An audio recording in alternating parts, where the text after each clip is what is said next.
What's going on, everybody? So I decided to go ahead and record some footage. I went out on a it's my favorite weather. I love fog. I know it's a little bit dangerous to drive in this stuff, but I do it anyways because I just like it. So I went to the casino up in the mountains, and I took more of a scenic route. Got a little bit lost along the way. I missed a turn because I'm an idiot.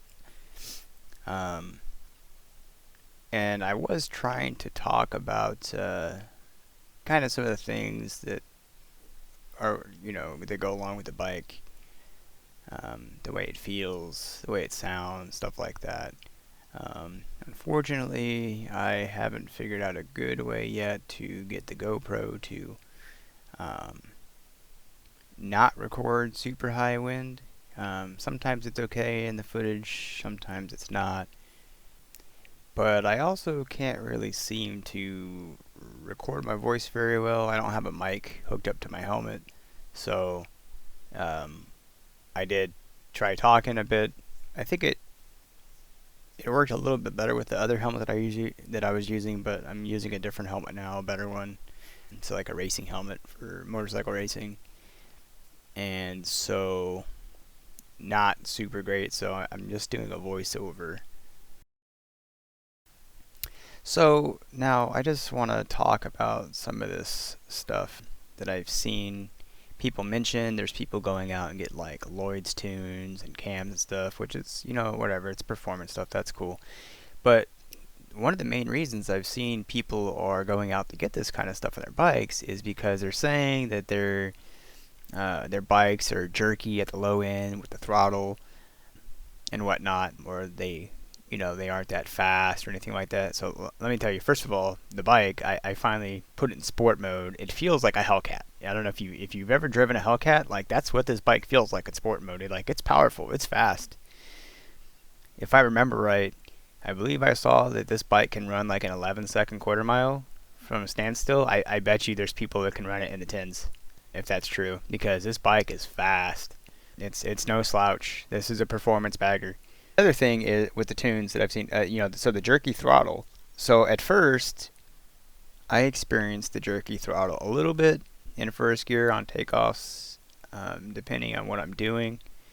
But ever since I did the 500-mile service and maintenance on the bike, the oil change and all the other stuff that goes with it, I haven't experienced the jerky throttle. It feels pretty smooth to me now. It's a little harder to control when you put it in sport mode, and that's jerky because it's just got so much power output. But beyond that, like in normal street mode for like doing U-turns and stuff like that, I've had no issues.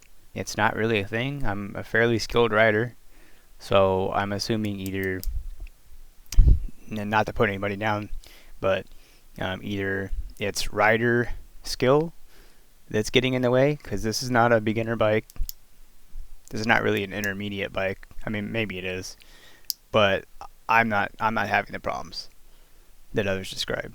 So the other possibility, I guess, is that these people are all highly skilled and they just got a hold of bikes with bad programming.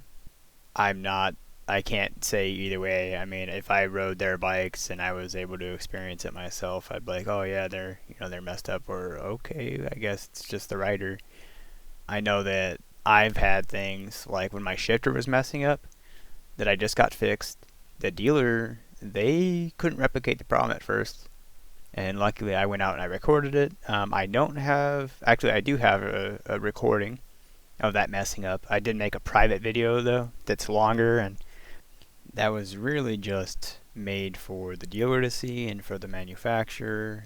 It didn't really need to be made public, but I did show the actual issue, just not me going on a tangent, chewing out the manufacturer a little bit, because I was pretty irritated on a brand new bike. I bought it early December and it was in the shop for over 30 days. So, anyways, the next thing I want to talk about, I think, is the slipper assist clutch on this.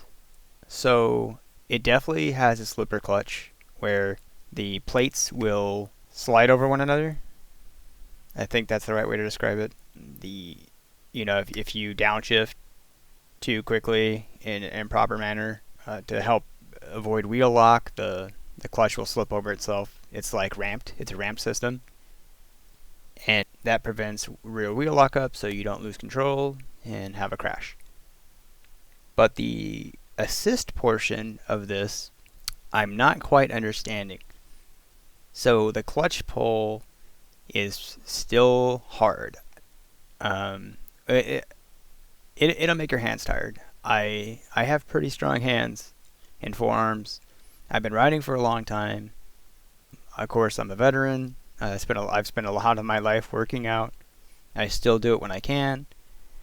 I haven't lost that much strength in my hands or my arms, and so you would think that I can pull this easily, and I can, but it will make my hand tired after riding for like 2 hours, right? I'm just like, I gotta take a break if I'm shifting a lot, because it's not easy.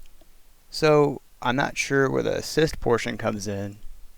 It doesn't seem like it helps at all. It feels just like my Roadmaster did, and it feels heavier than many other bikes. So that's just my take on that. I don't think the assist portion is real. I think it's kind of marketing gimmick or something, because it really doesn't seem to exist.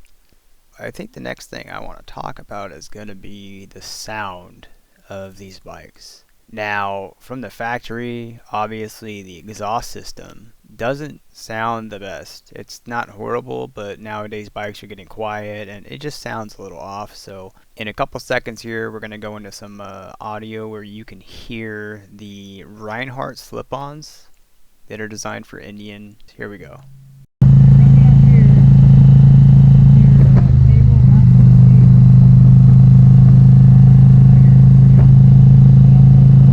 Alright, so as you can see, hopefully, or hear in this case, the Reinhardt slip-ons, they really sound good. I'm not sure if the audio will do it justice from my GoPro, but when you hear them in person, they do sound excellent. They are way louder than stock. I'm guessing they go up about 10 to 15 decibels at least, and I believe 10 decibels, every 10 decibels means it's doubled in volume as far as like how loud it is. That's my understanding of how decibels work, so it's twice as loud, I believe. What we're going to be coming up on here in a second is Table Mountain Casino.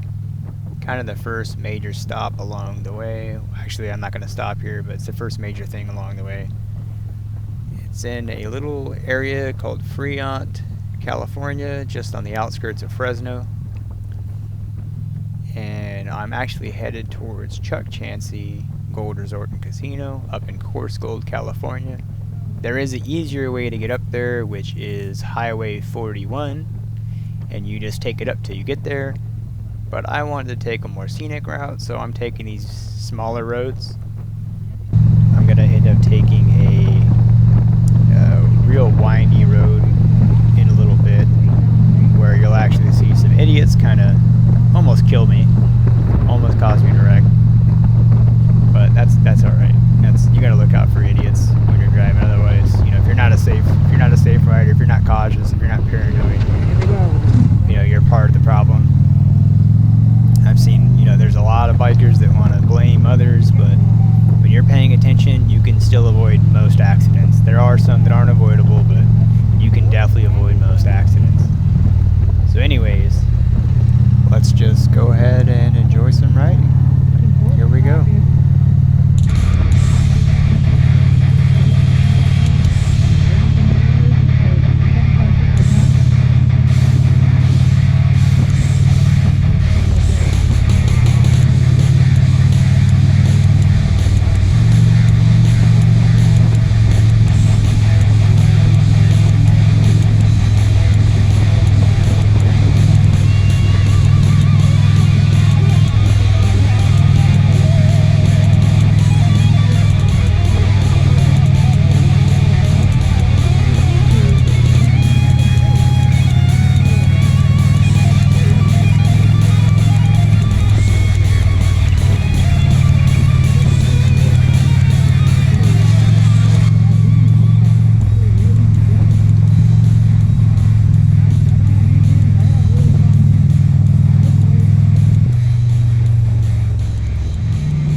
Hey everybody, thanks for watching.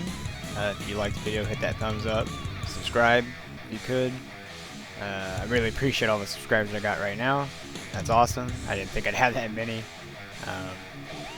So I really appreciate it. I'm working on getting a microphone set up of some sort for my helmet so I can record better video while I'm out riding. So see you soon. Thanks.